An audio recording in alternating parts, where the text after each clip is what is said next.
கேரள சமஸ்தானத்தின் கீழ் அடிமைப்பட்டு கிடந்த குமரி மாவட்டத்தை தாய் தமிழகத்தோடு இணைக்க போராடி உயிர்நீத்த தியாகிகளுக்கு மரியாதை செலுத்தும் வகையில் குமரி மாவட்டம் புதுக்கடை மற்றும் மங்காடு பகுதியில் உள்ள நினைவு ஸ்தூபிகளுக்கு மாலை அணிவித்து மரியாதை செய்தனர். இந்திய சுதந்திரம் பின் மொழி வாரியாக மாநிலங்கள் பிரிக்கப்பட்ட போது குமரி மாவட்டம் கேரள சமஸ்தானத்தின் கீழ் அடிமைப்பட்டு கிடந்தது.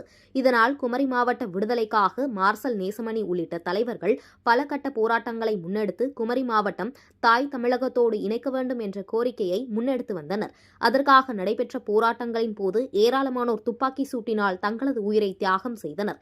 இதனை அடுத்து 1956 ஆண்டு நவம்பர் 1 குமரி மாவட்டம் கேரளாவில் இருந்து பிரிக்கப்பட்டு தாய் தமிழகத்தோடு இணைந்தது.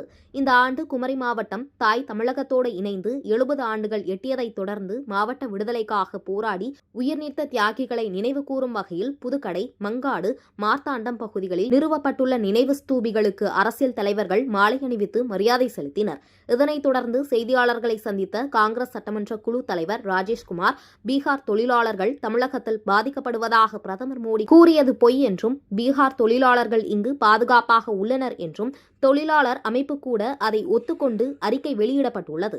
அதில் தாங்கள் தமிழகத்தில் சுபிட்சமாக இருப்பதாக தெரிவித்துள்ளனர். இதற்கு பிரதமர் மோடி என்ன பதில் சொல்லப் போகிறார்? தேர்தலுக்கு இது மாதிரி பேசுவது மோடி வழக்கமாக கொண்டுள்ளார் என்று கூறினார்.